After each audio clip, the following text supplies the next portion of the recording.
when the operation of the machine becomes so odious, makes you so sick at heart that you can't take part. You can't even passively take part. And you've got to put your bodies upon the gears and upon the wheels, upon the levers, upon all the apparatus, and you've got to make it stop. And you've got to indicate to the people who run it, to the people who own it, that unless you're free, the machine will be prevented from working at all. Australia's best independent news and opinion radio show, The Daily Australian, with Nicola Charles and Jason Olbourne. I just wanted to do that for once. Sorry, everyone.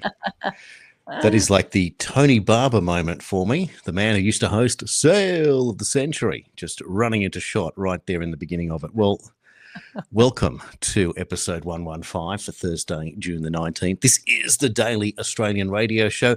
My name's Jason Olbourne, and there is my sidekick, partner in crime, news chief editor, Nicola Charles. Welcome back for this happy Thursday.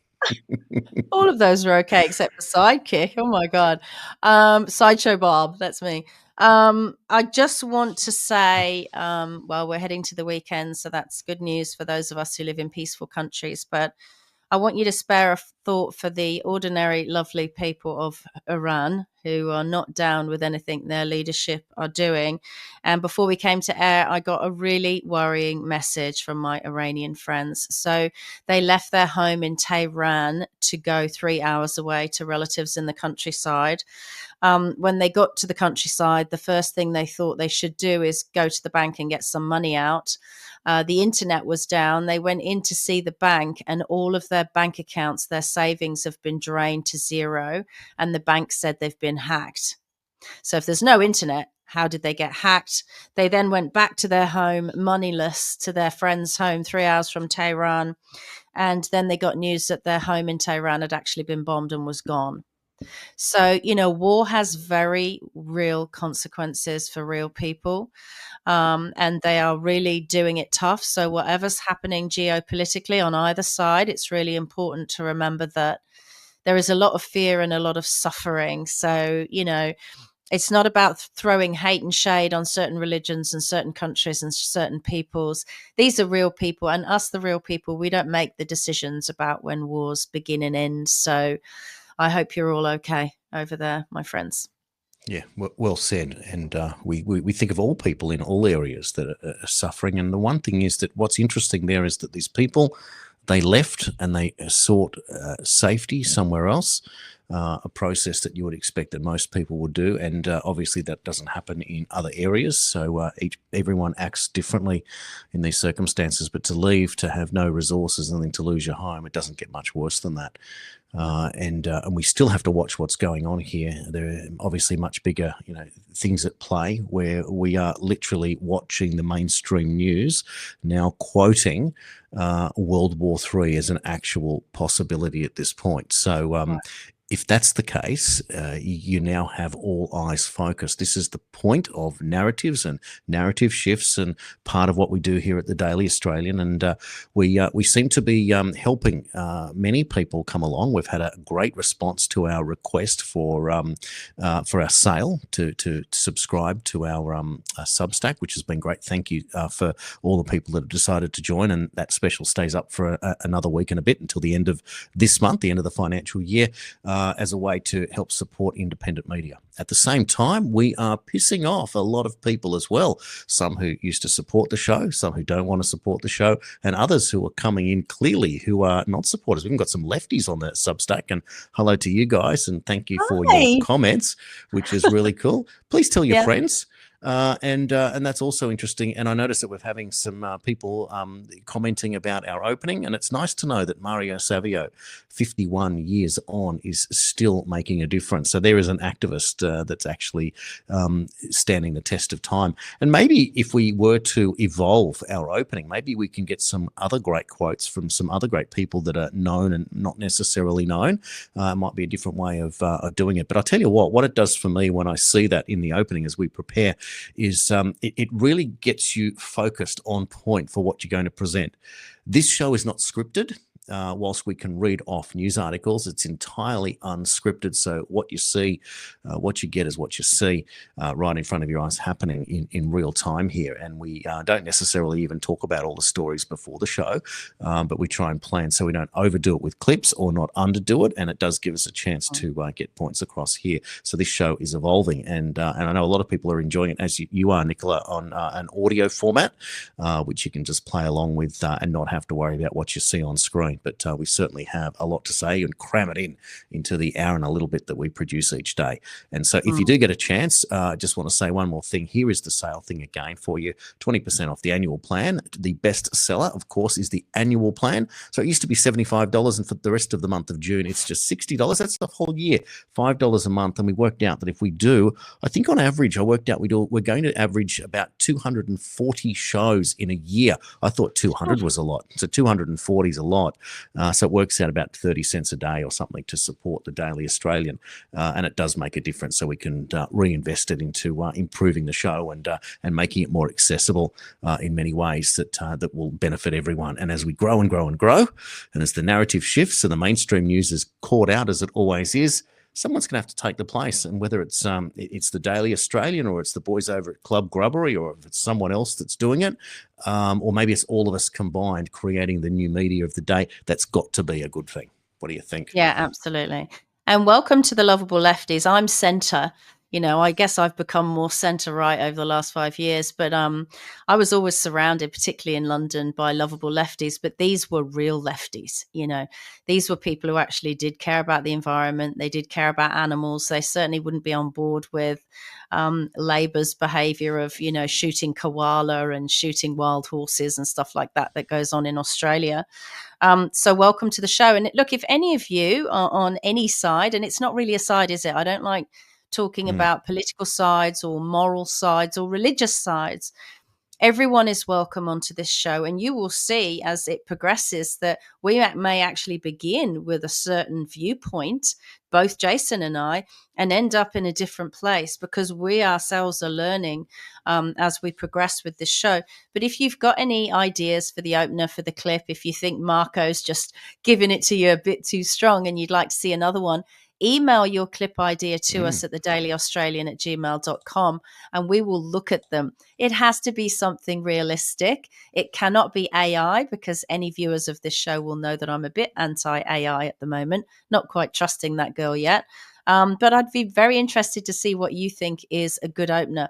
We want it to be interesting. We want it to be meaningful. So let us know what you got. Yeah, no, that'd be really cool. I did stumble across a clip that had to be AI this morning, and it was that Virginia Giuffre clip. It's not real. And you can tell that it's not real because there's no inflection in the voice. It's far too confident, and it gives away information that doesn't quite add up. And it's not possibly real. So it's disappointing that people are relying on that to push a narrative. Please don't play it, because I think it's really sad that people have been psyoped into sharing that, Jason. Well, I think a lot of it is that old term that we used to use called hopium. It's the idea of thinking that the time is right to bring something out. And look, we've all fallen for this idea of said hopium, and we want it to happen. And look, I wear rose-colored glasses more than anyone, but what I'm trying to do is point to the facts of the day and where the potential trajectory goes. And I ask people to black pill as hard as you can, but we can't possibly be in this at this point to go backwards from where we are or were. And of course, this has been my whole argument the entire time, that people arguing that Trump's one of them. George Galloway today is going off and saying, oh, look, everyone's against Trump. Tucker Carlson, Tulsi Gabbard, and now Colonel Doug McGregor was on the Today Show this morning with Sarah Arbo, and she just gets all emotional and gets all excited. And so what you're saying is that World War III is coming and Donald Trump's approved World War III? And Doug McGregor says, yes, that's what we're hearing ahead of time here in the and then, of course, that's now permeated into the Daily Telegraph. Doug McGregor is as pro-Trump as you can possibly get. And for Doug McGregor to be on Channel 9 to let the cat out of the bag of what Trump was going to do and let Channel 9 finally bring down Donald Trump, you've got to be kidding yourself. This is the media narrative being led down the path. And if Doug McGregor is saying that World War III is around the corner and Donald Trump's about to send them in, it's going to go the exact other way. He's not going to do that. And I don't know. I don't know if I agree with that, Jason. I don't know if I agree with that. I'm very worried. I mean, some of the things Trump is doing are really concerning me, particularly now with conflict. I mean, for a start, like just on a basic human level, he described Tucker Carlson recently as just kooky, like people shouldn't listen to him, and that's really unfair, because he's put in the hard yards. It cost him his job at Fox News. They absolutely wanted to get rid of him. And he does interviews where it's not just Tucker Carlson. He does share as much opinion as we do, but he interviews people about what they're doing. Look, when I step back and look at everything that's going on, Jason, this is what I see. With regard to the conflicts, and correct me if I'm wrong, debate me if I'm wrong, America is using other nations as proxies. So America is funding and clearly using Ukraine in a proxy to attack Russia. That's what's going on. And I also believe America is using Israel, which is not turning out well as a PR thing for Jewish people around the world. America is using Israel for regime change in the Middle East.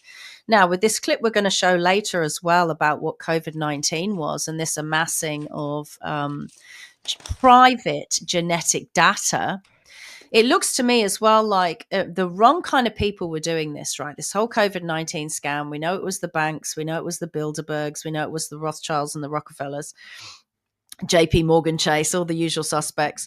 It looks to me like Trump has seen that all of these guys are doing this, and so he wants to do it better and on a state level. So he's not changing anything. That's the problem I have with it, because he's working with Peter Thiel and Palantir.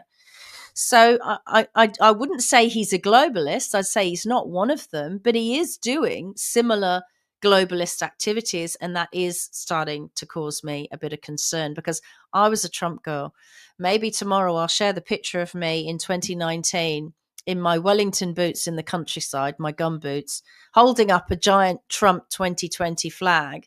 And I believed in him 100%, 100%. And I can't say that anymore. And I feel disappointed, but not surprised, Jason. You cannot look. I know the people of Iran are also unhappy with their leaders, but can't we even have transparency about what things are about? Why are we in this proxy situation with Israel? I don't believe it's about nukes. I'm sorry, I just don't. Well, Jeffrey Sachs told us yesterday that Israel couldn't do anything without the CIA backing them. We know that Donald Trump is anti the CIA as much as JFK was anti the CIA. The first move that he made was to install John Ratcliffe as the head of the CIA. And then he had the whole buyout where he was literally paying for people to leave the agency as the easiest way to remove the corruption from within. So you wouldn't do that unless you wanted to change what was going on. He's made enemies of John Brennan, who was obviously Obama's sidekick back in the day. And he has also recently rejected everything that Mike Pompeo, former head of the CIA, said at the same time, whilst Pompeo is playing along with what Trump was doing, which is not what Trump really wants to do, which is the whole issue of war in Iran. If there's no Trump, where are we today? Who's the leader of the country? Who's running the world? This man is the ultimate contrarian, but he's not a contrarian. He's taking on the said deep state in a way. But of course, this will play out. Now, Tucker Carlson, he left Fox because of election integrity inquiry, right? That was the reason that he left. So he called on that and they called him out on it, and then he ended up being thrown out or lost his job. So I found it interesting that John Solomon just this week is talking about the election again and the Chinese ballots. So it's not a non-story. I think it's worth playing that, because that will show us a lot of detail as to what's coming up right now. Because if Tucker loses his career, and of course Tucker was one of the ones that helped Trump sort of reemerge for 2024, for Trump to call him kooky is what Trump does, what he did with Elon Musk. But what it does is creates separation. And so instead of people thinking, oh, well, Tucker Carlson is just a Trump mouthpiece, now they look at Tucker Carlson as a Trump critic. So now they listen to what Tucker Carlson says in certain areas, one of which was to attack Ted Cruz yesterday in this extended interview where he gives him a hard time and he's exposing Cruz's lack of knowledge about the population of Iran, about his lack of knowledge about the relationship between the Israel lobby, which he was sort of dancing around. And so it's creating this distance now. So it says that something is up. Because you can't have Doug McGregor, you can't have Tulsi Gabbard trying to try and break everyone up at this time and paint him as the madman in Dr. Strangelove. But let's start here because there's a lot to work on in what we're seeing and in reading in between the lines too. Have a look. Listen, I think this is a moment where we might get a little bit of accountability. I don't think there's going to be nearly as much because the deep state's good at protecting itself. But there are going to be some arrests down the road. I think in the COVID cover-up particularly, we're going to see some people who are arrested in the COVID cover-up in the next few months, I think is possible. The first thing is to find out, did China actually influence the election? That would be an act of war. It would be an act of intrusion on the American people. Yeah. Getting that answer now, it's not too late.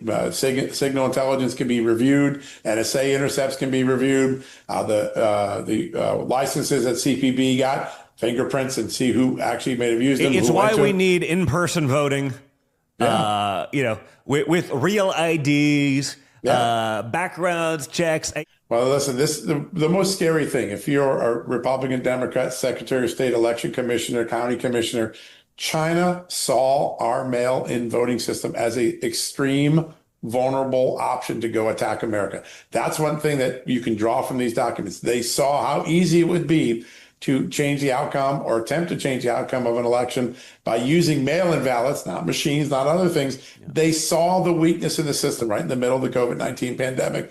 That should alarm us all. Anyone in a position of authority election should read this document. Now, I'm going to just read one paragraph. Yeah, well, read all of the paragraphs that are relevant because I think this is important. It's the first time I'm seeing the text of this. So this is breaking news, guys. So I think it's important. I think this is the kind of stuff we got to make sure that other people share because the mainstream media will pretend this thing never happened. They'll sweep it under the rug. No one knew. Oh, yeah, usual BS. The report says that this source was a collaborative source. It had been in the system for less than a year. He obtained the information from an identified subsource who claimed they obtained the information directly from communist government officials inside China. In late August 2020, the Chinese government had produced a large amount of fraudulent United States driver's licenses that were secretly exported to the United States. The fraudulent driver licenses would allow tens of thousands, there's your answer, more than 20,000, tens of thousands of Chinese students and immigrants sympathetic to the Chinese Communist Party to vote for U.S. presidential candidate Joe Biden, despite, let me get here, stuck the page together.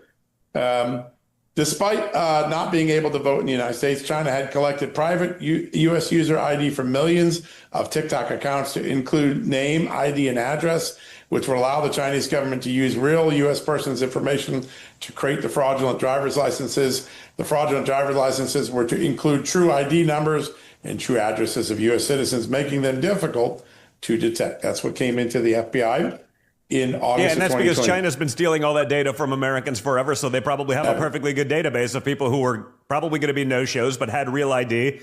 Change the name, change the photo. That's right. There you go. You can go buy your election in the United States.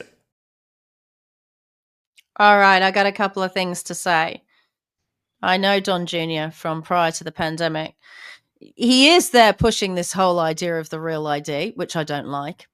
Why don't you go one step further and lay blame at the CCP in this biological attack on humanity, right? Because if they hacked the US election to get China Joe in, and we know that China gave him 30 million cash, and we know that Joe Biden, when VP and Hunter Biden flew on Air Force Two to Beijing, got up to some shenanigans that apparently the CCP filmed and held over them for the entirety of his administration. Why don't we find out China's real involvement, and why don't we admit, instead of saying, oh, we're creating mRNA vaccines to cure cancer, why not first admit we have to go back to the beginning? It's snakes and ladders, right? We've got to slide back down the snake because there's a nasty head on this snake, and I want to know whose head it was. Was it the CIA working with China? Was it just China? Was it the CIA working inside China? So much harm has been done. How dare you allow the world to go through the pain of the World Health Organization amendment to treaty and the IHR, which would essentially turn us into a health totalitarian state, and let these insane psychopathic elites, so-called elites around the world, run around telling us more pandemics are coming and we're going to get more of this shit. Meanwhile, people are dying and getting sick. I just got sick with something that was definitely not made in nature. Let me tell you that. I won't go further because it's pretty gross. And you've got to go back, because if that election was stolen, that isn't just about Donald Trump not getting in 2020 and you and I losing all our money because we bet that he would, Jason. This is about the harms that followed. So don't follow the harms with more harms. It's not just about whether you won an election or not. What came in that Biden administration was an attack on democracy, an attack on freedom, an attack on health, an attack on our finances. I mean, for crying out loud, go the whole hog. Don't just dip it in and talk about mail-in ballots. There are more important things that went on than mail-in ballots from Chinese people who weren't resident. People have died. Well, we're going to get there. And I think this is the pathway towards it. Many people thought that the election of Biden might be annulled in term of office. That's not going to happen, but that's where the auto pen scenario comes from. So this is a dismantling, and we're seeing new news every single day. On the Real ID, I think it's important for people to understand that this is a Real ID can be a passport, a driver's license, etc. It doesn't have to be anything digitally related there. So there is that nuance. But this was always about fixing the election and making it legitimate. And then, of course, what do you see the Democrats do? Oh, it's they say black people don't have access to driver's licenses. Could you be any more racist when you make a comment like that? And you're pretending to be serving, and then you have Jasmine Crockett coming out and say, "Oh, yo, whatever they are with their accent." Who's going to pick the fruit? Excuse me? Who's going to pick the fruit if we don't have illegals that want to work for 20 cents an hour? Is that not a slave underclass? Well, look at what the illegals are getting up to in Australia, Jason. There's that clip from yesterday about somebody driving a car through a shopping mall. That didn't happen in Australia prior to this, time in history. Our culture is changing, our society is changing, and it ain't changing for the better. Well, let's have a quick look at that just for the record.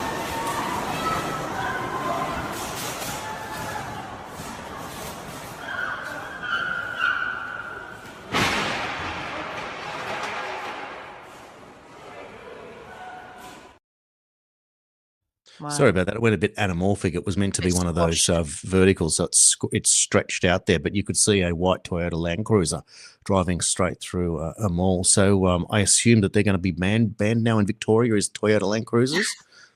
Please don't. They're very cute. No, and apparently, Sky News reported, someone shared on X this morning, that despite being followed by a police helicopter, they lost that Land Cruiser. Wow. I mean, that's highly suspicious, isn't it? How would you lose that? Oh, they can target us via a phone. I don't know. I just find the whole thing highly suspicious. There's always something. Yeah, exactly. We're going to ban the Land Cruiser like we banned machetes. Nobody looks at the people. Nobody looks at the political decisions behind it all. Shocking. No, absolutely. Now, yesterday we covered off on a story here in Australia, a horrific story about the rape of a young girl. We've since learned about the 4 that were arrested, and we're going to show you some footage now of these people being taken into custody. It's a little bit extended. Use it as a moment. Maybe you want to make a cup of tea, if you will. Not that you need to do that at this stage. You're probably driving in the car, but I'm going to play it for you, and then we'll give you an update on the details here.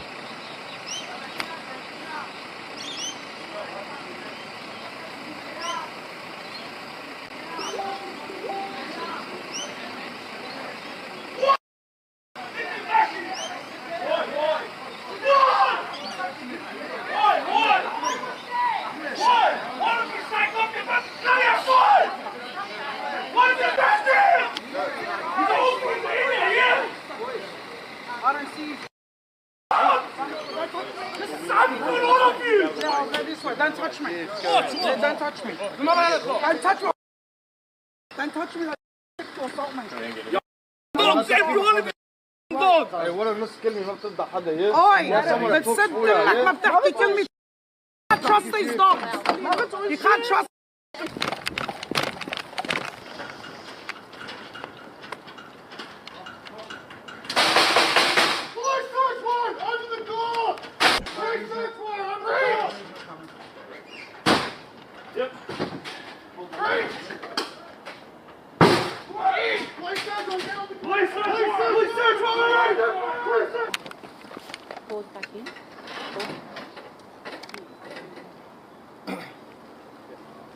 There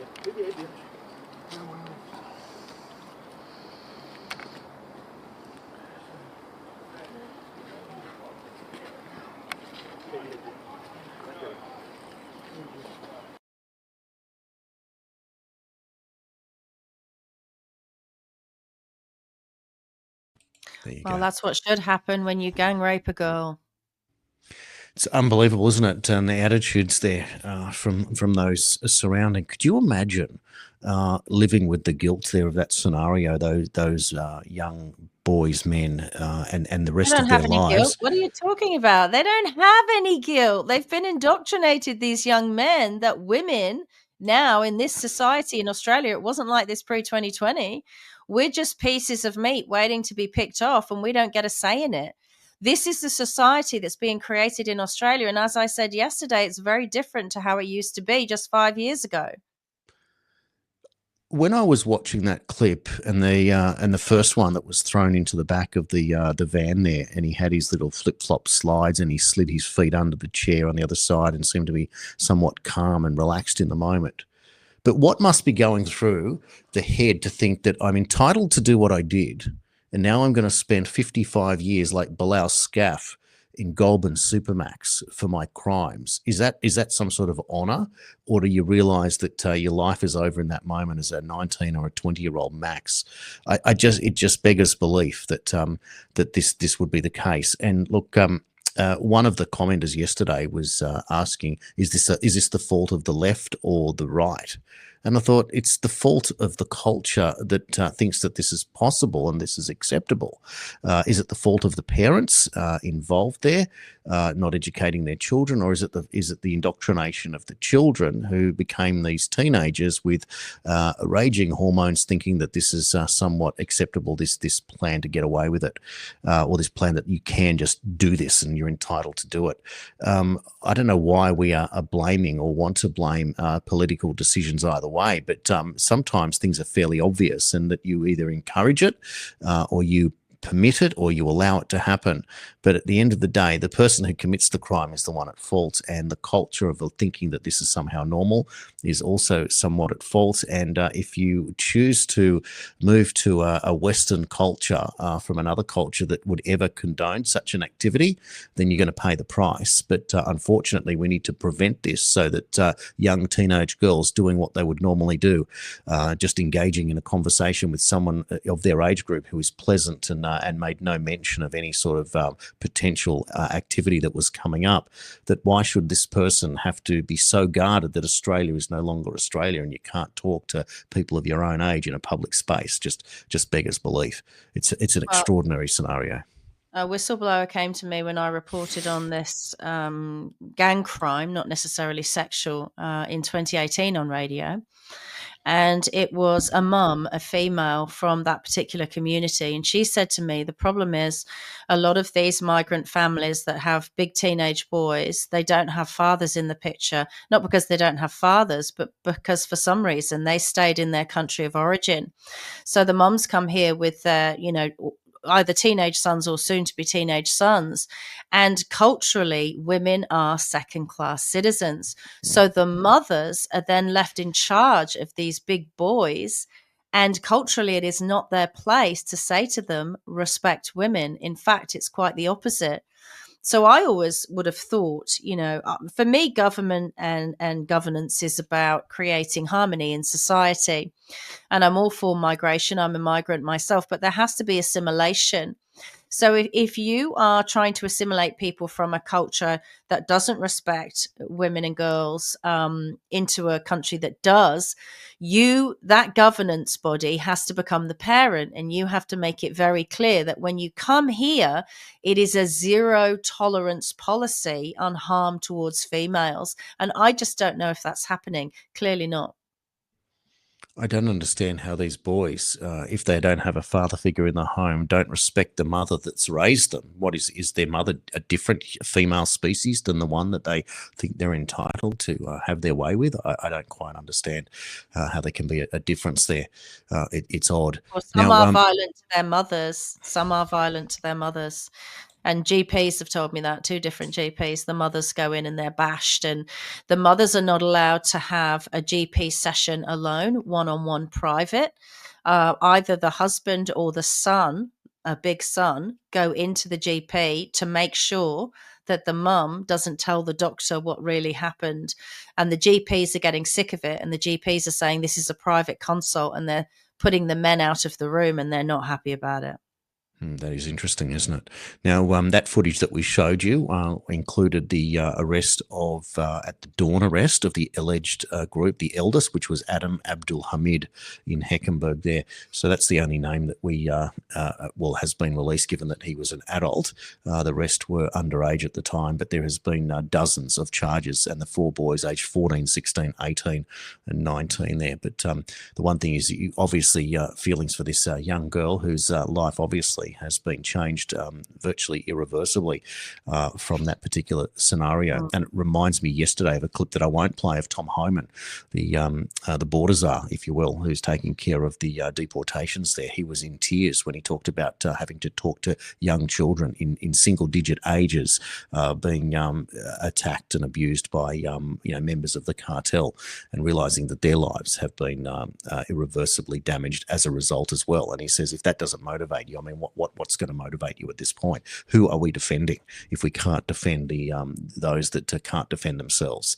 Just astonishing that we still have to talk about this, and we still pretend that it's a political thing, and that and we're still going to take a political side if one side is importing with willful blindness because we're just going to do it. To show you where I'm going with this, have a look at this particular graphic that I saw that popped up. Look at this one. Muslim Labor MP Naz Shah, those abused girls in Rotherham and elsewhere just need to shut their mouths for the good of diversity. Can you believe that that's actually a meme? It's again, so I hope that someone says that that's not true, but that popped up and I thought I would just share that there. But if that's there's a whole row of MPs in Parliament. Someone shared it this week as well, and it said all of these representatives of yours who are female, they all voted against the investigation into these rape gangs. And I don't know how they sleep at night. I really don't. I do think it's a combination of cultural, all of this violence is a combination of cultural, but we have to hold these politicians to account as well, because they know they're not stupid. And my question is, this isn't like...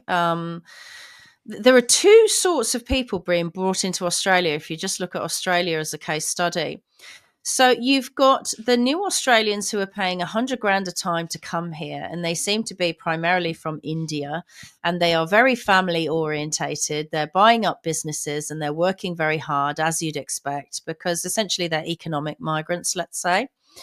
And then you've got the others that are being brought in that seem to be just here to create violence. They're not sort of giving back to society. Society seems to be propping them up.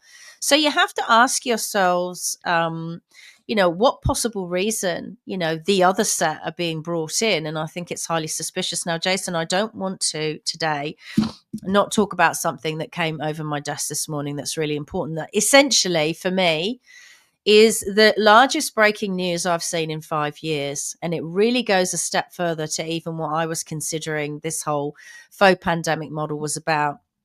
So someone sent me an interview and it blew my mind. I watched it over my first coffee on the Corbett Report, James Corbett, and he was interviewing Zoe Smith. Now, Zoe Smith is a whistleblower from management level at one of these genetic data storage centers. And don't forget that Anastasia Palaszczuk in Queensland, her family was involved in one of these genetic data storage places during the pandemic.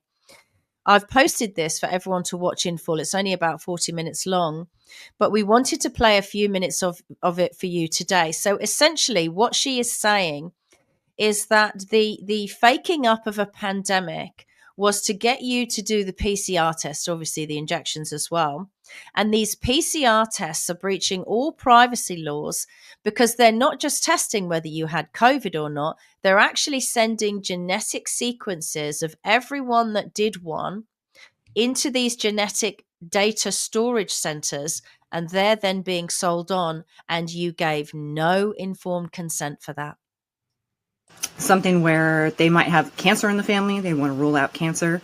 So I thought, why is PCR suddenly being used for these COVID tests if they don't need them? And it was always genetic testing.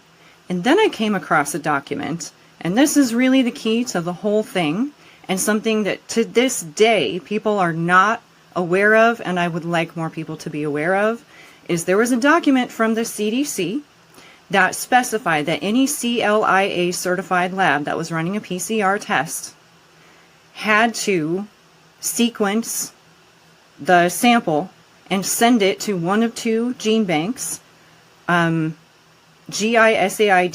or NCBI. And it said that in the documentation. It's right now on the CDC archive. And I'm even a part of a case, a PCR case, which is being censored and silenced and kicked back from the courts, where we're trying to prove that that this PCR fraud is going on, and that there's a market for your genetic data. Because if you go to Datavant, and Ciox got bought out by a company called Datavant. So Ciox was the company that was data aggregating all this information that was coming with the PCR tests with LabCorp. And so they got bought out by Datavant, and you go to their database, and it's a public-private partnership now. It got privatized. But that is where this COVID-19 registry now lives. And so that's all your private medical data. That's your genomic data. That's there's over 500 databases in there. So, I mean, they're layering data on top of data, but they want your DNA, they want your medical records data, they want your claims data, and they say right on the database, the purpose of this is not only because they need all this genomic surveillance data to come up with vaccines and new drugs that are designed specifically to the individual genome. So let's underline this. Let's stop for a moment and just underline the importance of this. So you're saying that everyone in the United States who took a PCR test had their genomic data shipped to one of these two databases, and that this GISAID is now being used by a private company as part of a, genomic surveillance grid that's trying to predict variants of concern for the future? Just spell that out for us again. Absolutely, yeah. It's a very tangled web, and I'm still working on untangling all of the pieces of it. So that was one piece of it, was the PCR data was then being sequenced and sent to these gene banks. Now in America, any lab that's CLIA certified, so that's going to be any lab. Any hospital lab, any outpatient lab, just those like lab testing centers, they would have all been CLIA certified. So they would have all had to send sequences to these databases as a condition of running the test. So they weren't just running the test and then sending the information as required to the CDC for their statistical monitoring purposes of the diagnosis and the test result, but they were also sending these sequences to the gene banks. Now they're saying that these were just the cut sequences from that were like the spike, or that was the virus part, not the entire genome. But I've spoken with David Rasnick, PhD, who worked with Carrie Mullis, who invented the PCR, and I asked him that specific question, and I showed him the document, and I said, do you think that they're just getting a tiny little sequence of this, the viral portion, or are they getting the entire sequence of DNA? And he said, it's possible that they could just cut a tiny sequence and call that the spike or COVID and then send that. But it's far more likely, because it would take a lot of work for them to do that. And they automatically have to get a sequence in order to run the test. That's part of the process. So they already have that information. It would be really easy for them to just ship it off. They have to use AI to create the sequence to begin with. So it's already digital, and it would be easy for them to send it off. And now they're creating these APIs, which make it easier for hospitals to send that information to the registry. So now they have basically programs that make it easier to talk to the databases. So it's not only technologically feasible. You're saying there's no There's no illegal. Are you saying there's no legal ramification to this? There's nothing blocking them from doing this? Not at all. No. The case that I'm a part of, the plaintiff is suing for selling his genetic data without his knowledge or consent. And he has the receipts of who has made the money, the labs, the judges, city members have all profited off of this RICO ring that's going on, selling your genetic data, because that's how valuable it is. There is a market for this. And that's why there were so many, and David Rasnick admitted this in one of my interviews as well, because he had a biotech company and he understands the industry. And he said, yeah, that's what they were doing. They were all popping up and making all this money off the COVID relief fund because they got paid to run these COVID-19 tests to begin with. And then there's a further market on selling the genetic data that they get as a consequence of running the test. We were tricked. That was a fraud. Even I did the PCR test very early on, when literally the first week it came to Australia, because I'd been sick and I was concerned. And I didn't let them do it.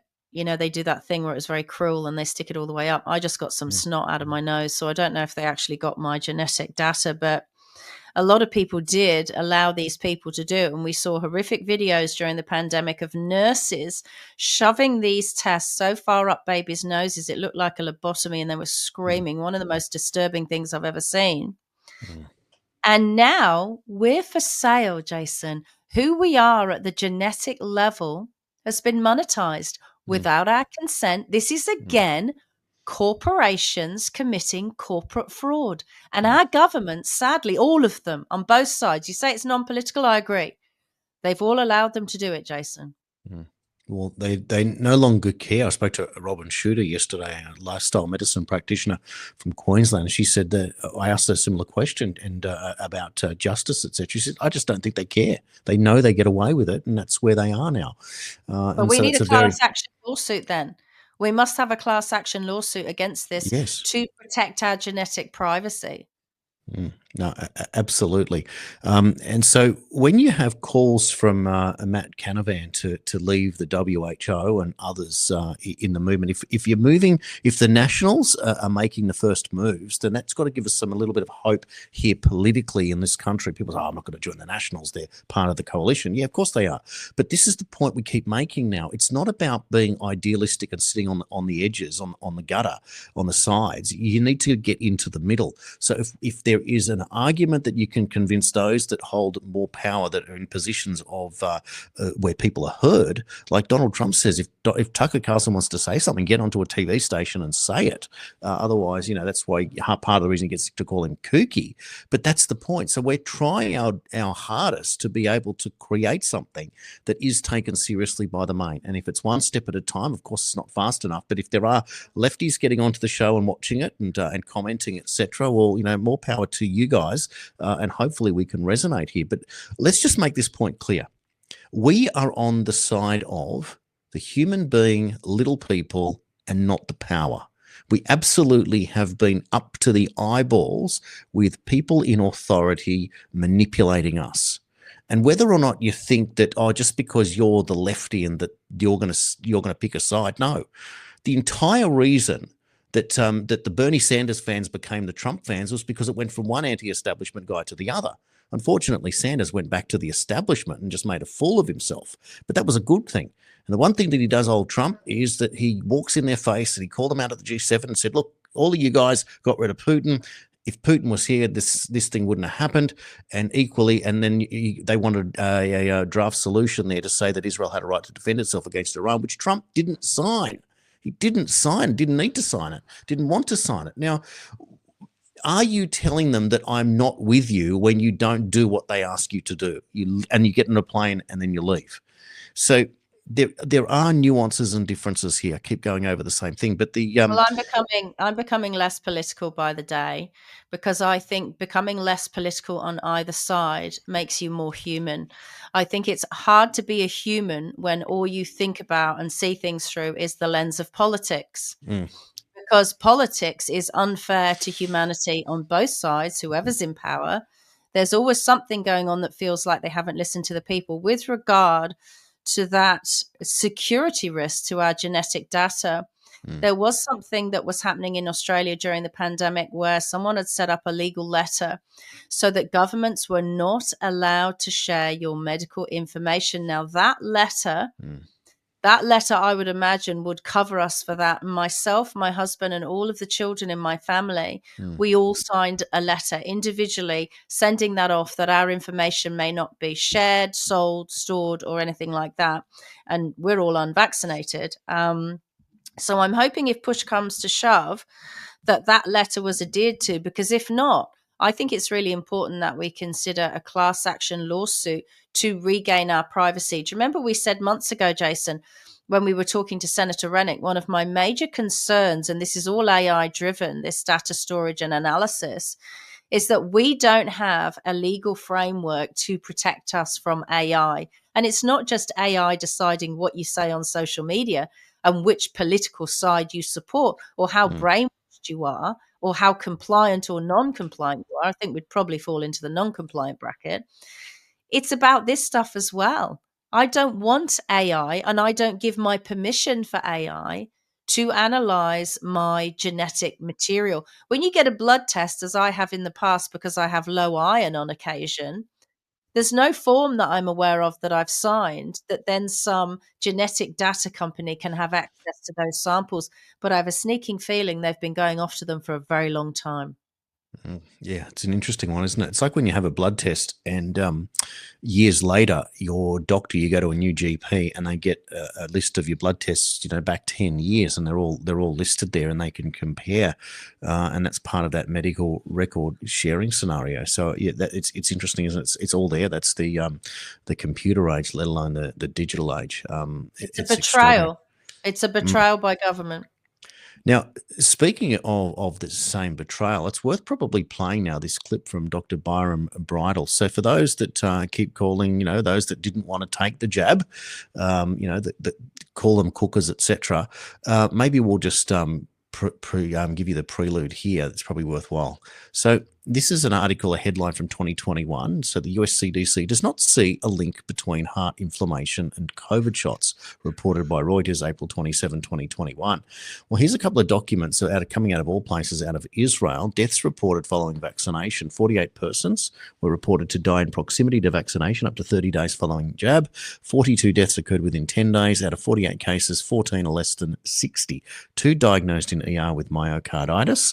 2 in cases of sudden death excluded myocarditis, and 1 showed up with a blocked, I can't read that word there, and 10 cases under investigation, young people dying. A second document here referring to myocarditis again after the first dose, 62 particular cases out of Israel. So it either causes damage or it doesn't cause damage. It's not necessarily obviously isolated. It seems to be a nonsense. But here is Dr. Bridle just explaining the attitude of where the trust goes at this point. Yes, so anybody who would accuse me as a vaccinologist of being an anti-vaxxer or somehow promoting vaccine hesitancy, the onus is on our health regulators. When you lie, you lose people's trust. That's right. And I cannot trust their health regulators anymore. So when you ask me that, it's a long way to get to it, but to get back to your question of what do I think of other vaccines, I think I can't trust the people who told me that they are safe and effective. And so as a consequence, that's why my answer is do your own research. And as health regulators, you need to earn the trust of people back. You are responsible for this growth in vaccine hesitancy, not scientists, genuine subject matter experts expressing genuine, legitimate scientific concerns about these things. You lied. You've driven the vaccine hesitancy, and if you want people to take up in high numbers these, any vaccine, including historical vaccines, why don't you go back and do the proper safety studies and be completely 100 transparent about all safety data that you have and that you accrue, and you can earn people's trust back. Fairly clean, exactly.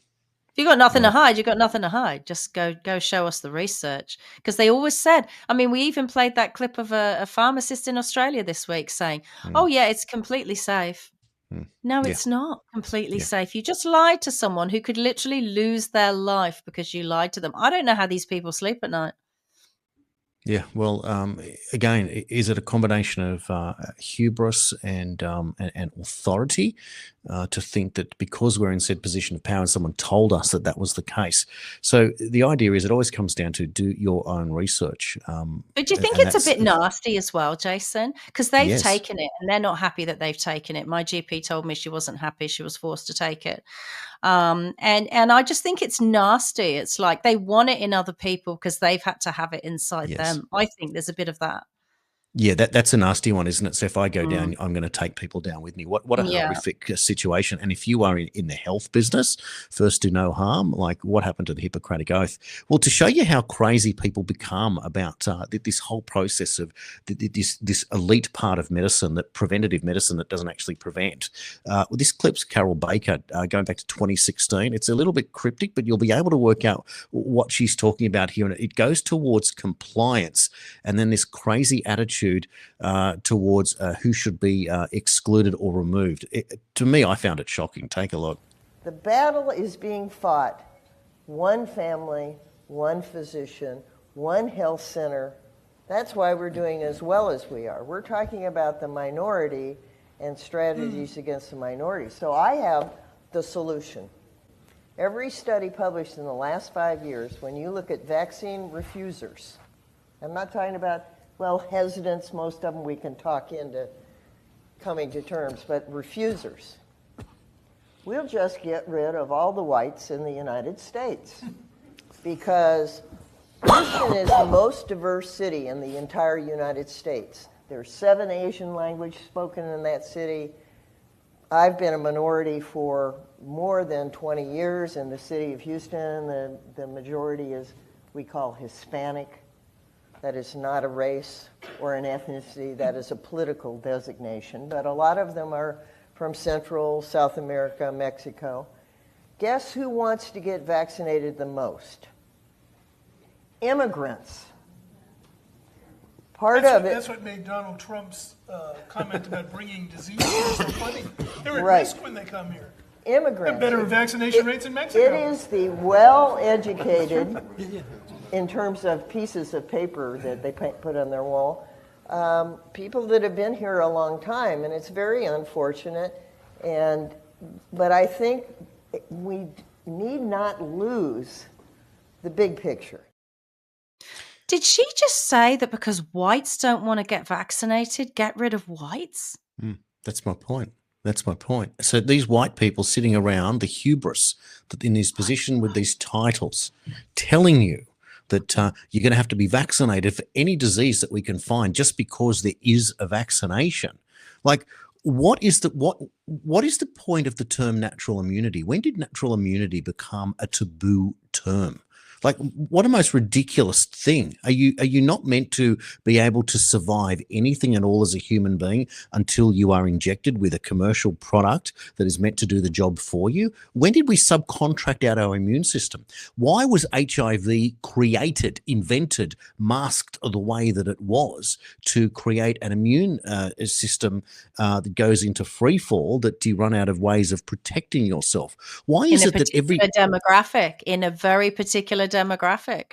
But then in Africa, it's a completely different disease. In the Western world, it primarily affects, majority of men over women of a certain, type and lifestyle, etc. Africa, very different disease. It's almost like two different diseases. Why do you, when you meet people in the street today, someone will tell you that they're immunocompromised? Like, even in my own family, perfectly healthy people. Oh, I'm immunocompromised. What you got? Diabetes type 2. You manage it. Your sugar's back in under 5.5. You're a normal person. You're managing it with diet. Why do people believe that they are so weak all of a sudden? Now, I'm not telling you that to go out there and not take anything or do anything or a different way. But I mean, when did nutrition not mean nutrition? In other words, what you eat. So if you're eating junk food out of a box versus eating fresh, organically grown food, fruit and vegetables, vitamins, minerals, etc., how is that not nutrition? Why do I have to buy my nutrition out of a bottle called, one of these vitamin companies, a multivitamin? Convenience, Jason. You're talking about someone who's proactive, right? You're proactive with food and nutrition, as am I. And most people are too damn lazy. And what's going to cost people their health and their lives is that they're too damn lazy, Jason. That's what's going on. Well, that is certainly part of it. But look, I honestly, I get offended that a medical profession can tell us that the smarter they get and all these great inventions, the sicker we all are getting. Yeah. How can everyone be immunocompromised? How can 1 in 10 kids in Australia be on the NDIS? How is it possible that autism, we have all of it? all of Proof of non-concept. Proof that you have failed. The World Health Organization has failed. Bill Gates has failed. Garvey failed. The NHS failed. The CDC and the FDA failed. The TGA in Australia failed. You all failed. You've all made it worse. We can all see that. You know, people are up at the GPs 10 times, 20 times more than they ever were before. People are dying at faster rates. You're hoping we don't notice because you're bringing your migrants in. Let me just tell you something that has worked in my family this week when everyone came down with this horrible thing. And if you know any WOGs, any Greeks or Italians, they will tell you this is very important, just a simple thing you can do, as well as juicing oranges and having as much garlic as you can. You need to get oregano, dried oregano that you would sprinkle on your lamb before you roast up your lamb. Put it in a shot glass and pour in some organic olive oil. The best olive oil I've found is from the island of Crete. You can buy that in Oakley in Melbourne. Anyway, any virgin olive oil, right? Extra virgin. It's disgusting. You mix in the dried oregano with the olive oil in a shot glass and you scull it. And guess what it is? The most powerful antibiotic found in nature. And I slugged one of those over a week of being sick, and everything changed in my system. There's natural things you can do, but there's natural things you need to do. We've got to stop being pill poppers. You know, a relative spoke to me and I'm not well, and they said, "Oh, have you taken Panadol? Have you taken this? Have you done this? Have you done that?" I said, "No, I don't take any drugs when I'm sick because I don't want to complicate the situation." So you need to work harder to take care of yourself, because you know what? The people who are working hard to harm you, they're not taking a day off. They don't take any days off. I know you have to take days off because you have to go to work because everything's so expensive, but you must put an hour or half an hour aside a day to work out what you're putting inside this engine that is carrying your brain and your soul. Very, very important. Yeah, look, we can't be too prudent with the way that we look after ourselves. And at the end of the day, everyone who's sort of gone into the business of doing their own research has come out on top. Now, I'm reminded when I used to speak to Dr. Philip Olbourne, who was in charge of, these vaccine TGA tests. He was in charge of the approvals process. I said, Philip, on one occasion, would you take or recommend, the COVID? And he goes, I certainly would not. He said, but I'll go a step further. I would never take another one of any kind ever again. And I was the guy approving them for the TGA. So I kind of thought, well, if he's saying it, then that is a substantial statement. That's where I am. Look, I know there is a risk, Jason, involved in living a natural, organic, non-GMO life. Yeah. And I believe that something is going to kill all of us. That's what being alive is. None of us are getting out of here alive. It's just, do you want to get out of here alive naturally, or do you want to get out of here via some medical advice that probably wasn't the best? So I'll take my chances with their bioweapons, with natural disease, with anything. And if it's going to take me out, that's what's going to take me out.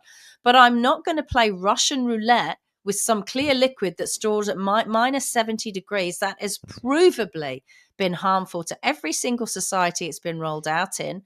Because then what? Then you don't really know what harmed you. Then people won't really know what's killed you. So I'll take my chances. Bring on your bioweapons. Well, if 100% of the population was to take the latest medicine, well, clearly at that point, the human species has been altered once and for all, because whatever is in it, even if it's saline, everyone took it. So everyone has been adjusted. I am reminded, for a little bit of humour, from one of my favourite films from the 90s, City Slickers, starring Billy Crystal, when the character played by Jack Palance, Curly, declares that his mother was 95 and she was stabbed in a bar fight. I reckon that's a pretty good way to go. Now, in some other news, I'm just going to put this up on screen that complements the story we brought up earlier with John Solomon with Don Jr. This is a story here, an updated report. Christopher Wray's FBI ordered other intel agencies to destroy the report on the plot to steal the 2020 election, and that comes from the Western Journal. So people are calling for Christopher Wray now. They're calling for his head, which is extraordinary. That's a big deal. Now, another very disturbing photograph that popped up, and this was in light of Chris Bowen and the plot to green energize Australia. I'm going to flash it up and take it down because it's just not nice, but we have to report it just the same. There are your dead koalas in the koala sanctuary right there. I mean, unbelievable. So if you're a greenie and you see that stuff, what are you talking about? Like, seriously, are we talking about totalitarianism when it comes to COVID? Everyone must do it. Well, then are we going to apply that same rationale to green energy and but now say that the koalas are expendable, for goodness sake? And please don't say, oh, that's not a real photo or it's an AI or anything like that. The reports of koala sanctuaries being taken out are everywhere. And it's not me saying it. It's not Nicola saying it. Politicians are saying it. Elected MPs, federal MPs have been saying it, and it's falling on deaf ears, and they're asking for answers, and the lefties put their hands up and pretend that it doesn't matter. Well, it's just unacceptable. And you're going to have to come up with a new story. Now, here's another one that bothers me. In the UK, lawmakers have voted to decriminalise abortion for women in England and Wales all the way up to birth. Therefore, why would you want to do that in a world where people are screaming out to adopt babies? I can't understand it. Why you would want to and to not consider what might happen down the track when people find out that they made a wrong decision. They were young or influenced or whatever it was. In the worst case scenario, you give birth to it and you give this poor life up for adoption that maybe get a better life. As a parent, what do they do? What do they do with women who go to a week before they give birth? Their relationship breaks down and they say, oh, no, I can't cope. I can't have this baby.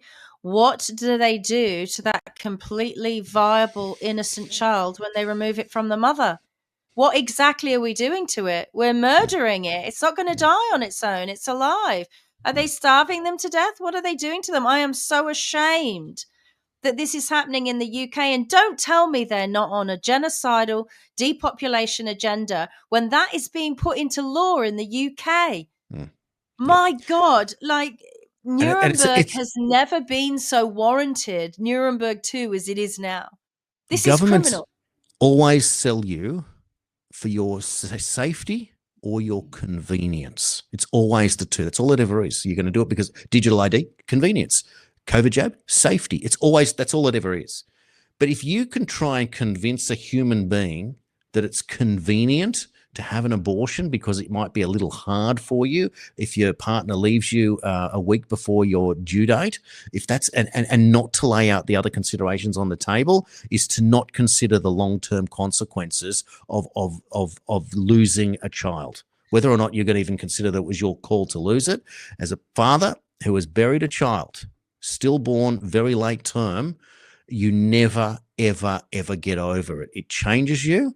And in my case, I have worked out a way, we have in our family, that we can live with this and live our best lives as a consequence. But I tell you what, that takes a lot of reflection, a lot of work, etc., to be able to make a positive out of a negative, using your weakness as your strength. But most people, I'm sad to say, don't necessarily recover. They just become bruised, wounded, scarred, and not the human beings that they were here to do. I just think it is such a shallow, convenient bullshit way for politicians to pretend they're serving when they're providing an absolute disservice to these poor women who have been hoodwinked to believe this. Could you imagine being 38 weeks? Oh yeah, I'm going to have my baby. Or 39 weeks, husband, partner leaves, or some circumstance. Okay, now I'm going to change my mind in a flash. You've just done 9 months pregnant, and you think that this is the case? Like it just beggars belief. You're making the mother a murderer. You're making the mother a murderer. Of course you are. Yes. You're culpable in that murder, right? Now, name me another animal on planet Earth. Name me an animal on planet Earth, a group of elephants, dolphins, anything, where if the young is born and the mother dies or doesn't want it, because it happens in the animal world, sometimes the mother rejects an animal for whatever reason. Name me a species of animal where the other animals in that group won't raise that child and take care of that child. You know, I've thought for a long time, just looking at my dogs and cats at home, animals are better than us. We have become the most disgusting species, right? The reason we're living through all of this bollocks with genetic data collection and harvesting without informed consent, that it is all because of this Bill Gates death panel stuff. They want to know if it's financially viable or worth it to keep you alive. You know, you'll get a score. This is all about the death panel. Right. And so what they're doing now is they're convincing everyone else that killing human life is fine. And we know it was him. You know, he was the one that put all these Planned Parenthood clinics, mostly in Black communities, by the way, in America. These people are monstrously evil. I was even thinking with the kids you were talking about coming over the southern border that have been harmed by the cartels, surely there are Americans that would want to adopt these very young children that have been through something traumatic. You know, let's try and get their life back on track. Why are we letting these insane criminals govern innocent people? I just can't imagine. You're right. I can't imagine how those young or old mothers are going to cope when 2 weeks after they've had that baby that they changed their mind about, they change their mind again. Exactly. Like, who says that once you change your mind has changed forever? It's ridiculous. And the same, I say the same thing politically. When it comes that I'm wrong, I'm going to change tact and work out why I went wrong and work out how to work it out right. But I can't just believe in dogma, and that's the only thing that I believe in. That to me doesn't make any sense. So the challenge has always been out there. Now, equally, I'm trying to work out the many different scenarios that come from this in what we're seeing in the Middle East right now. As we're getting towards the end of the show, I still got a couple of clips that I want to get out there. I think they're worth putting into the record because I'd like us to maybe spend the last couple of minutes just sort of talking about what we think might happen, because I am getting bombarded by people on the phone, text messages on different social media platforms, and everyone in a tailspin and sending me clips, isolated, whether it be George Galloway's clips or Tucker Carlson's clips or whatever. And I don't arrive at any of these conclusions. They're not conclusive. They're just throwing things. So let me play a few for you. I think what I might do is let's go back in history now. This is Richard Nixon talking about the Shah of Iran being replaced way back in the day, and when the Ayatollahs are coming onto the scene. So it's regime change. When we used to see pictures in Iran of women, without their head covered, Western life, etc., and then of course the regime change. Let's have a look at this. The Shah says in his memoirs to come out soon that the West underestimated the impact of his fall. That they did not ever realize how important it would be to the West. Is that accurate?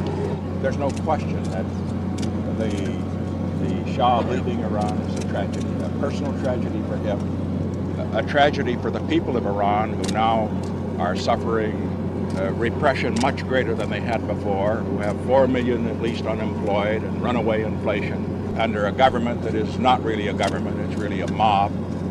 All these things have happened, but also it was, in addition to being a personal tragedy for the Shah, a tragedy for the people of Iran, it was certainly a tragedy for what we call the West, because what was leadership and stability in that part of the world is now replaced by instability. So it's one perspective, instability replacing stability, right? And we've now seen it for decades. Now let's go to Mohammed bin Salman, so the Crown Prince of Saudi Arabia, on US 60 Minutes talking about Iran. It's a short clip, about a minute. You've been rivals for centuries. At its heart, what is this rift about? Is it a battle for Islam? Iran is not a rival to Saudi Arabia. Its army is not among the top 5 armies in the Muslim world. The Saudi economy is larger than the Iranian economy. Iran is far from being equal to Saudi Arabia. But I've seen that you called the Ayatollah Khamenei the new Hitler of the Middle East? Absolutely. Why? Because he wants to expand. He wants to create his own project in the Middle East, very much like Hitler, who wanted to expand at the time. Many countries around the world and in Europe did not realize how dangerous Hitler was until what happened happened. I don't want to see the same events happening in the Middle East. Does Saudi Arabia need nuclear weapons to counter Iran? Saudi Arabia does not want to acquire any nuclear bomb. But without a doubt, if Iran developed a nuclear bomb, we will follow suit as soon as possible. So no love lost there between Saudi Arabia and Iran, and some of the comments there, so quite intense. Now, we've got reports that Vladimir Putin has reached out to President Trump to ask about brokering said deal. We talked about that yesterday off camera, so that's interesting. That will lead into the discussion. Yep, He's also that. He's also talking about the UAE president. He's talking to the UAE president, that is Putin, talking about Iran and Israel. We've also learnt that Putin has discussed that NATO, Iran and Ukraine with international news agencies. He says rearmament for NATO is pointless. Meanwhile, Trump has fired back at Putin and said you need to get your own backyard in order with Ukraine. Meanwhile, Zelensky is seeking $40 billion a year in resilience. And the UN is saying that there's no evidence of Iran creating a nuclear bomb. So everyone's putting their 2 cents in, but everyone at the same time is very quiet. So I think before we get into the final discussion, I'm just going to play you a collection from today of Trump's comments in various press conferences. It's under 2 minutes, but you'll get a full gamut of what he's saying. We can try and read between the lines here. Look, they should have made the deal. I had a great deal for them. They should have made that deal. 60 days we talked about it, and in the end, they decided not to do it, and now they wish they did it. And they want to meet, but it's a little late to meet, but they want to meet, and they want to come to the White House. They'll even come to the White House. So we'll see. I may do that, but it's a shame it could have been done the easy way. No, they had bad intentions. For 40 years they've been saying death to America, death to Israel, death to anybody else that they didn't like. They were bullies. They were schoolyard bullies. And now they're not bullies anymore, but we'll see what happens. Look, nothing's finished until it's finished. War is very complex. A lot of bad things can happen. A lot of turns are made. So I don't know. I wouldn't say that we won anything yet. I would say that we sure as hell made a lot of progress. And President, what do you say to the Supreme Leader of Iran says that they will not surrender? say good luck. What is the end game? So far, he's doing a good job. He has been treated very unfairly. He's a wartime president, and he's going through this nonsense. It's ridiculous. Some of the people in the base don't want a long-term war. They're afraid that we're going to get into a long-term war. We're not looking for a long-term war. We're looking. I only want one thing. Iran cannot have a nuclear weapon. Right. That's it. I'm not looking long-term, short-term. And I've been saying that for 20 years. I've been saying it as a civilian who got a lot of publicity. People would cover it. Very simply, Iran cannot have a nuclear weapon. That's it. It's not a question of anything else. And if you did, you wouldn't have much of a country because they would use it on us and they'd use it on other people and there'd be a terror all over the world. In the first term I had it, but you guys were after me. I said I had to focus. I was the hunted, and now I'm the hunter. It's a big difference. Big difference.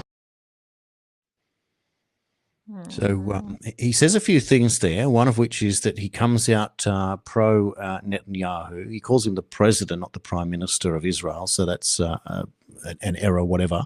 He then mentions in his white hat that he's the hunter and not the hunted. So scenarios are different. He also says that all he wants is no nuclear weapon for Iran. So here we lay out where we are right now.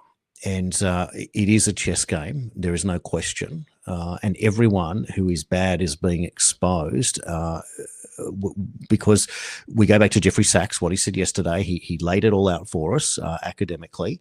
And what we're now seeing is that everyone lumping Trump in with the previous US presidential administrations saying he's going to do the exact same thing. And that's where I know that he will not do the exact same thing.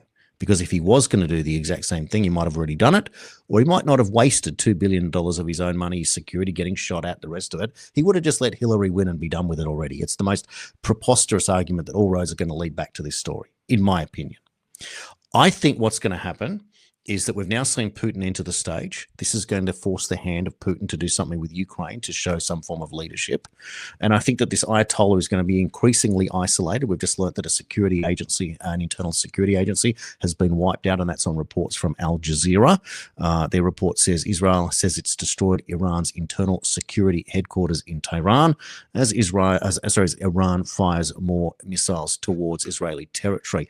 We've also happened to see overnight this introduction of these new form of missiles, which are quite interesting. There's a picture right there of whatever we're seeing, but we're told that this is a new type of missile, and there's a number of different photographs that they've put out there to show what seems to be going on here. And this was this flex of muscle. You're going to see something that you've never seen before. We've seen that they've launched this Khorram Shah 4 ballistic missile for the first time, reportedly from the vicinity of Islam Shah near Tehran. It's a long-range missile, estimated range of 2,000 kilometers, capable of carrying multiple warheads, one of Iran's most advanced systems, developed with increased maneuverability and reduced radar signature, marking a major escalation. That would be to defeat the Iron Dome. Interestingly, we've also seen that we have an Iranian government plane exiting Iran. So are they looking to go to some form of negotiation? There are questions that are being asked here. And there's another example there of 2 more aeroplanes. So are people running away? We don't know we're finding out that information. The way I see what's going on here is if Trump uses wearing a white hat, uses the term hunter, not the hunted. These are all terms from the whole Q thing. We also knew that they said saving Israel for last. And we also knew that they said it would be biblical. So what could be more biblical than this scenario that I'm just going to try and lay out here? And of course, this is just a scenario. It's just me thinking out loud for what I see, what's playing. Putin doesn't want a nuclear weapon. This is obviously the story of the day. It is a calling of the Iranian puppet deep state, whatever they are. They appear strong, but they are weak. They have been wiped out completely. And Trump said yesterday, we know where the Ayatollah is staying, but we're not going to wipe him out just yet. So, and we'll see how we go. So, and he said that in that clip makes these points. Good luck. I feel that this is going to end with a jihad, the saddest possible scenario in what we're seeing here. If they don't wipe this guy out, they want the Iranian people to realize that they've been had, and they want the Iranian people to demand regime change. Equally, people in Israel are not fond of Netanyahu. Trump's still defending Netanyahu, but we know that there's something else behind that, because if the Israeli people don't want their leader either, they're equally as entitled to say we don't want them, just as we could say here in Australia. I think we also saw, and I haven't got the image to show you, but or the video. Trump came out the other day and said in front of a huge audience, "We have weapons you don't even know about yet. We are the strongest." And they indicated, and it was that fellow Ariel on X. I don't know if people follow him, but he pointed to the fact that the US has some form of microwave style of weapon connected to Space Force. So if it were to be that this is beyond the nukes, what they're now saying is that you don't even need nuclear weapons anymore to be the threat. We've already moved past it. Nuclear weapons are obsolete. So this is another. But we're all surrounded by them. They're called 5G towers, and they are phased array antenna, as are your Starlink satellites phased array antenna. Just go onto the Starlink website and it tells you. So phased array antenna are microwave weapons. So we're all surrounded by them domestically in our population. So you can bet your bottom dollar they've got military grade ones as well. That's where they came from. I think what's going to happen is that this man will be isolated. They'll wipe him out, and he will pull the trigger like a Dr. Strangelove if he is allowed to or can do, and he will send whatever he's got left, and he will aim it directly, not at Haifa, not at Tel Aviv. He's going for the biblical hit. He's going to wipe out the Wailing Wall, and he's going to wipe out, as you think, maybe Bethlehem. Something ridiculous like that. And I hope I'm totally wrong. I hope it's a fantasy. But I think that's what's going to come of this, and it's going to be the worst possible disservice that he can do to the Islamic community, because it's going to make a fool of every piece of work that they've tried to do. But I think that that's where this thing is headed towards. And if that were the case, could you imagine what happens at that point? That if the Wailing Wall is taken out in Jerusalem, and that then lays the place that, and if Bethlehem were to be hit, then Jews and Christians unite, and the world would unite at that point for the rebuilding of, guess what? The third temple. And there it is. And then people will start saying, well, then Trump's the Antichrist, and goes on and on and on. But here's where it gets interesting.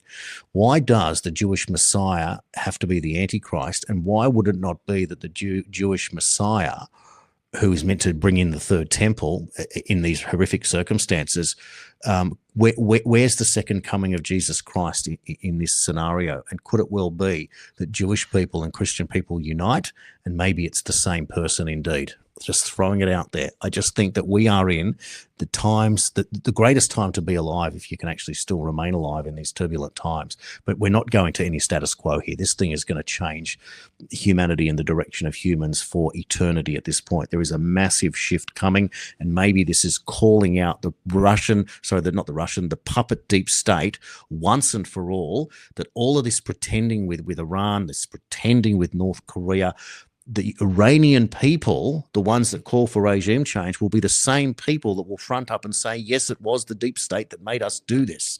They put these people in power, like you said, these unstable people, Nixon said. So there's a whole lot to digest there, but you just lay it out there. And look, of course, I want to be wrong. I want this thing to end right now. I want the Ayatollah to put his hands up and say, look, we not only do we not have nuclear weapons, and of course, we don't want to build them. But why say that we want to build them and then say we don't have them? It's all you're doing is throwing fuel on a fire at that point. If you don't have them, say you don't have them. Allow people in and say that's it, and that's the end of it. All he's saying is we're not going to allow a nuclear weapon.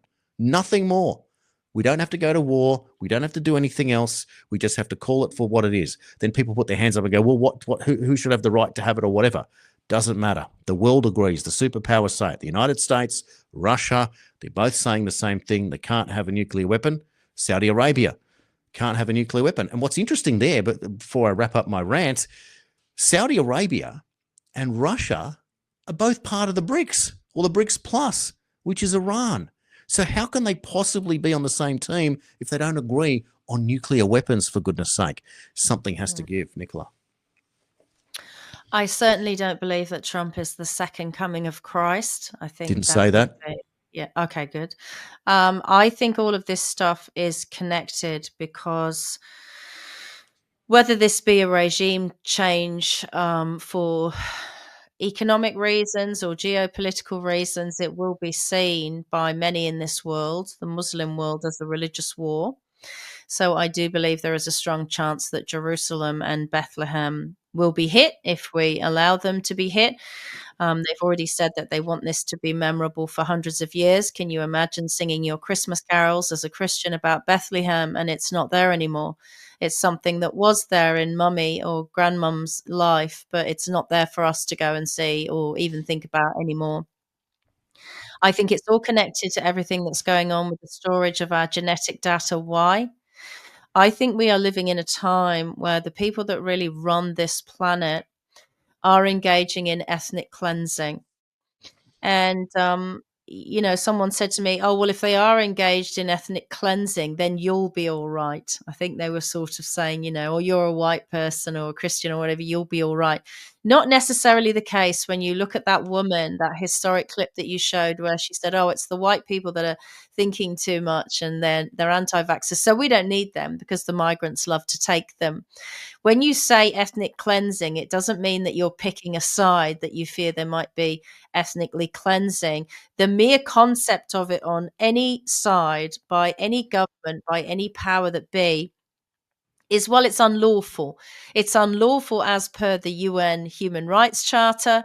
It's unlawful as per every treaty signed by our governments. But hey, they've all broken every chemical and biological weapons treaty ever signed so far in the last 5 years. So it doesn't surprise me. I think we have to stay vigilant. I think there are people that want to control everything about us religiously, economically, and medically. And all we can do is take care of ourselves and our families and hopefully keep speaking the truth. But I can tell you now, if the time comes when people realize that our leaders are doing wrong by us, our leaders will essentially become that Ayatollah. Someone who is running a government and a country in isolation that none of those people who live in that country want there. And we're very close. We're already very close in the Western world. I think it's a very dangerous game they're playing. So good luck to you, but we'll keep watching and reporting. Yeah, no, absolutely. Look, it's been a long and detailed discussion again today, and I'm hoping that people are appreciating the nuance, the debate, the arguments, the disagreements.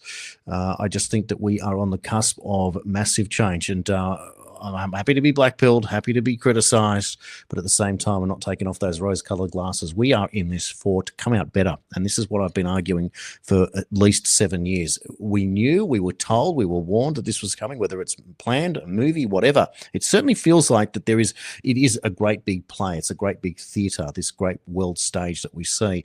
But again, it has to play out. If we all called it and said, well, this is where you're going, spoiler alert, fast forward the movie to the end, and maybe we can work out another way through, but we don't. We are led along. We are dumbed down. We are controlled. We live in a hierarchy. This is what I've talked about. The age of Aquarius, the vertical dissemination of information flips on its side and becomes the horizontal dissemination of information, that everyone has access to the same information. And with that, you can't be manipulated anymore. It's an open slate, a completely different thing. In the meantime, the way that we're getting there at the Daily Australian is challenging said narrative, just like our friends over at Club Grubbery are doing the same. And thank you guys for your support again. But if you would like to support us, I'll put this little promo up again. This is until the end of the month, June 30. We're having a little sale to support us. So we used to ask for $75 was our annual fee price, which when you divide that out over 12 months is $5.80 or something a month. Well, we've now reduced it down to $60. So that's $5 a month. And if you divide that by 244 shows, I think you're somewhere around 30 cents or something like that per day. That's kind of like a newspaper from 1982, if you will. Back then, I think it was in that period, you could buy a litre of petrol for 32 cents as well. So that's what we're doing. We're offering 40-year-old pricing on our new media program, and we really, really are grateful for those that have already signed up and appreciate it. And let us know what you'd like to do. Make this show interactive, as Nicola said earlier on our email there. I'll just give you that email address again, thedailyaustralian@gmail.com. If you have any ideas for what you might want for a new opener, that'd be important too. I think that you could, here we go, story ideas or opener ideas, thedailyaustralian@gmail.com. We might even change that up as well. This is your show as much as it is ours, Nicola. Yeah, thanks for the support on the Daily Australian on Substack, and also my Substack and all my other social media. I really appreciate it. It's not fun when you're in the group of people who are on a need-to-know basis, and as far as the powers that be are concerned, we don't need to know. It's not fair. It's hardly the transparency that we were promised. So all we can do essentially is a school report on how they're doing. 5 out of 10 must do better. So that's what we'll continue to do on this show, and hopefully we can get to some semblance of what's really going on. And if we can't, then we just keep sharing our opinions about that. Thank you so much for watching the Daily Australian with myself, Nicola Charles, and Jason Olbourne. We will do this for the last time this week, tomorrow.